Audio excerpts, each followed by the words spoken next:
Hey guys, my name is Eddie Brown and welcome back to my channel. So today on this video I want us to talk about the myths and misconceptions surrounding HIV and AIDS. I was on the internet the other day and I saw a link that said myths about HIV, and I clicked on it and I saw a whole lot of crazy things.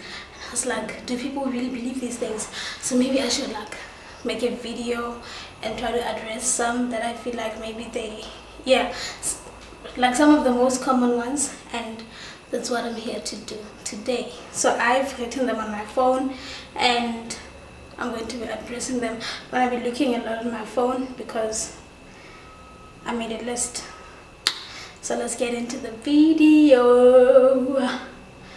Okay, number one, HIV is a death sentence. No, it is not.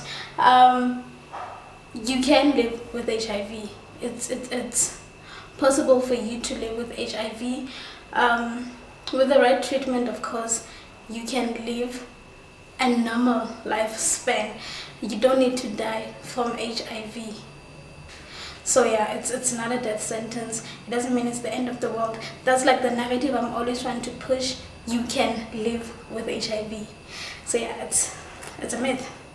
You can tell if a person is living with HIV by looking at them. No, you cannot. I think this has to do with the fact that from the way the media used to portray people living with HIV, these stories where a person tested positive for HIV or they are living with HIV, there was a certain way they had to look like. That whole narrative of you're thin, you have things on you have sores on your face, you are bedridden. That's how they used to portray a person living with HIV, and that kind of became the face of what HIV looks like. And it's not the case. You can't tell just by looking at a person that they are living with HIV. And I think we also need to stop this whole thing of putting a face to HIV, because there's no face to HIV. You can't tell if a person is living with HIV, and you can't tell if a person is not living with HIV. A person would need to disclose to you for you to know if they are living with HIV or not. So you can't tell. People living with HIV can't safely have children. This is not true, because I have a video where I speak about U equals U, undetectable equals to untransmissible. There have been conversations around undetectability, viral suppression, where we talk about how it's impossible to pass on the virus when you are virally suppressed. There are also treatments like PrEP and PEP, which is pre-exposure prophylaxis and post-exposure prophylaxis. Those pills, you take them. Pre is obviously before exposure, and post after exposure. So people who are HIV, people in serodiscordant relationships. Serodiscordant relationship is a relationship where one is HIV positive and one is HIV negative. It's advisable that the one who's not living with HIV take on PrEP to avoid exposing themselves to infections. And also, when you are virally suppressed, you cannot pass on the virus. So it is very possible for a woman living with HIV to have a child who is not living with HIV. It is possible for a woman living with HIV to be with a partner who is HIV negative and not infect them or the possible children. So it's a lie that you can safely have children. Another one is HIV always leads to AIDS. No, it does not.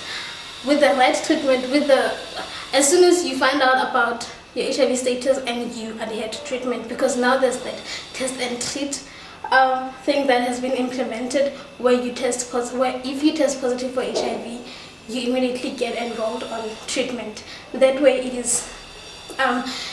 it's easier for you to reach viral suppression sooner than you just waiting, because back in the past, people used to wait until their CD4 count was I think 250 or less, and then they could be on treatment. But now, as soon as you test positive for HIV, you have to be enrolled on treatment, and that way it's easy for you to reach viral suppression because you are already taking your treatment, and we all know that treatment tries by all means to suppress the virus in your blood. So HIV does not need to lead to AIDS. With all of the modern treatments, HIV is no longer a big deal. This is one that annoys me the most, because you find people who are, in most cases, it's people who are not even living with HIV. They usually say to me, it's no longer a big deal, like you need to relax. Like, yeah, there's like cancer, there's like this and that, and HIV, no, it's only flu. It's no longer as dangerous as it used to be, so you need to relax. You need to relax about speaking about HIV so openly, because it's no longer a big deal. It is still a big deal because people are still getting infected with the virus. In as much as we are trying so much to destroy the stigma and talk openly about it, there are still people who are living in fear of disclosing, and there are people who are still getting stigmatized against just because they are living with HIV. So you can't tell me that HIV is no longer a big deal when people are still getting infected. If I take PrEP, pre-exposure prophylaxis, if I take PrEP, I don't need to use a condom. This is not right, because PrEP, I think PrEP, okay, maybe I needed to do a bit more research on this, but I'll try to make a bit more research on this, and I'll make a whole video about PrEP and PEP. But I think PrEP only prevents you from getting HIV, not any other STIs. So you still need to use a condom, because there are so many STIs besides HIV, and HIV is not any more dangerous than any other STI. There are various STIs, and just because you're on PrEP doesn't make you now invincible to all these other STIs. Yes, it will protect you from getting infected with HIV, but there are so many other STIs that you still need protection from, so you still need to use a condom. Those who test negative for HIV can have unprotected sex. No, it is important to still have protected sex, because, guys, just because you tested negative for HIV today does not necessarily guarantee that you are always going to be HIV negative. An HIV infection can happen to anyone at any time, so it is important that you still remain protected. You still protect yourself from getting HIV or any other STI, as I mentioned before. If both partners are HIV positive, there's no reason for a condom. It's a lie. It's a myth. People living with HIV, even if I'm as a person living with HIV, even if I were to be with a person who's also HIV positive, you would still need to use condoms, because there is something called reinfection, which means that because there are different, how do I put this? But it's easy for me to reinfect someone who is also living with HIV. For instance, I'm virally suppressed. If I have unprotected sex with someone who's probably not virally suppressed, it is easy for the viral load to go up again, which means it will now start getting detectable again. So there are things like HIV reinfection. So you still need to use a condom even when you are in a relationship with a person who is HIV positive. Treating HIV will require me to take dozens of pills every day. No, it does not require you to take dozens of pills every day. I currently just take one pill once a day. It's a fixed dosage pill. It's literally there's literally one pill that I take for HIV, and that whole narrative you need to take, like, oh my goodness, treatment, it's no longer the case. Maybe in the past that's what used to happen. I don't know. I'm not quite, like, I don't know, and I'm not gonna sit here and lie. I don't know, but what I know is that the treatment that I'm currently on, I literally just take one pill once a day. And you can just choose whole weight, guys. Yes, in clinics they usually say you can just take it at night, but I feel like you can just take it whenever, because it also, it depends on when you feel like it works for you. Because now I take it at night every day at 8:30. I can wait to start taking treatment for my HIV.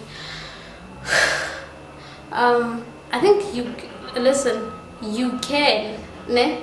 But it is advisable for you to start taking treatment as soon as you get diagnosed with HIV, because as I mentioned before, it is easier for your virus to get, for the viral load to get suppressed when you start your treatment earlier, instead of waiting until maybe if until your CD4 count gets very low, or until you start getting sick.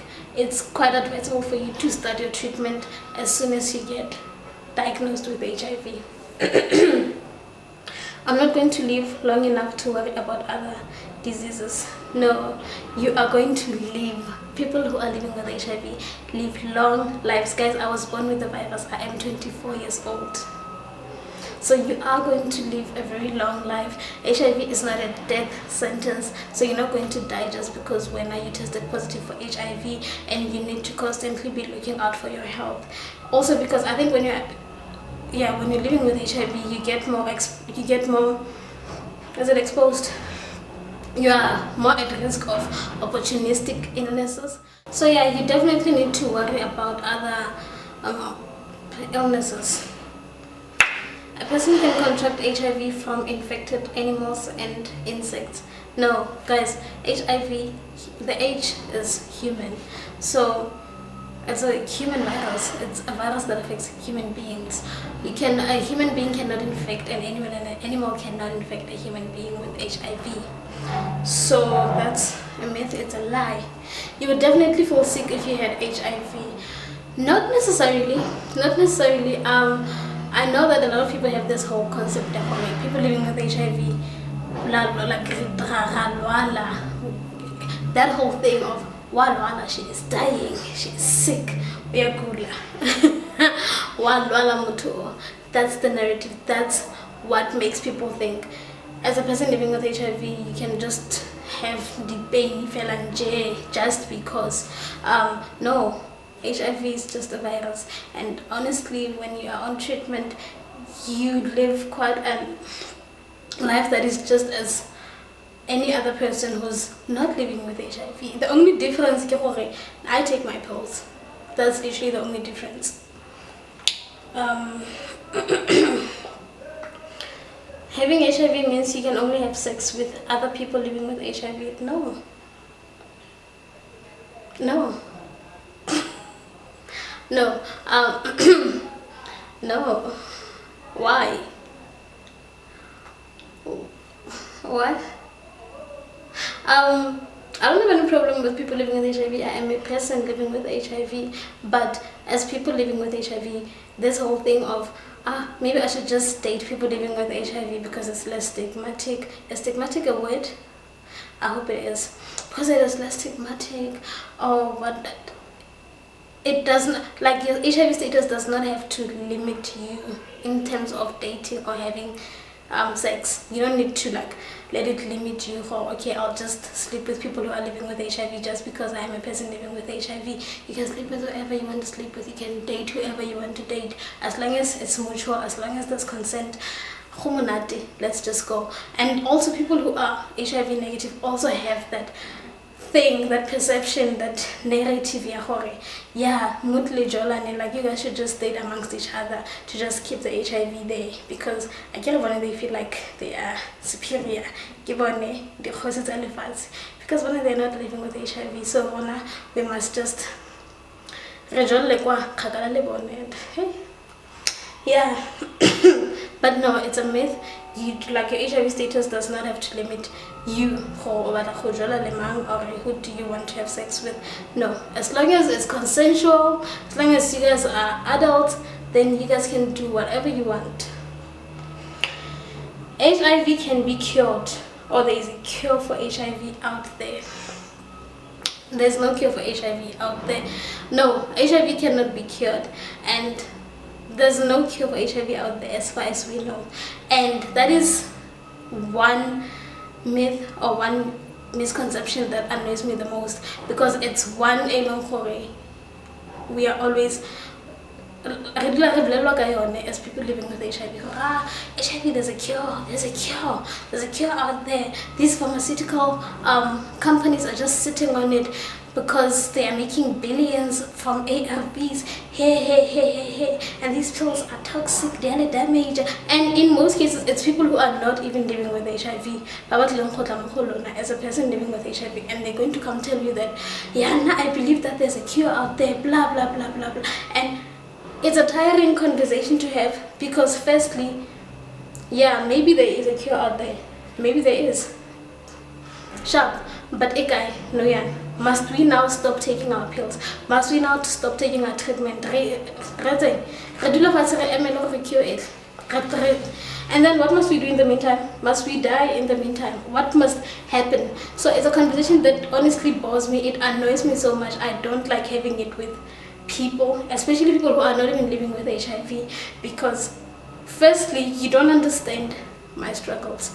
And if you're going to sit from your own place of privilege and tell me that these pills that you're taking are toxic for you, they are damaging you, they are doing this and this and this, and there's a cure out there, where is it? Ikai cure. So that I can get cured. Because if you keep telling me that there's a cure out there while I'm on my treatment, and because yes, ARVs might have their own toxicities and stuff like any other pill, right? But they help me manage this virus. Had it not been for them, my health would have long deteriorated. You know, I need the treatment to be okay. Like for my health to be okay, I need ARVs. And if you're going to sit from your place of privilege and tell me that there's a cure out there for HIV and then not get damaged by taking these ARVs, then it's annoying. It's so tiring, guys. Like, stop it. Stop. Until you know of a cure, take.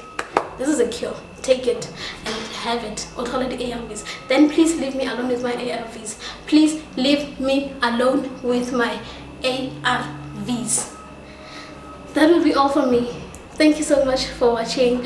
If you like this video, please give it a thumbs up. If you have any other myths or misconceptions that you think we need to talk about, that you feel like I might have left out, you are more than welcome to comment about them down below.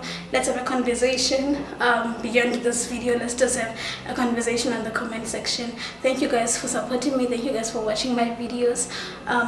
Please like, please comment, please subscribe, please share my videos. Thank you so much. I love you guys. Bye.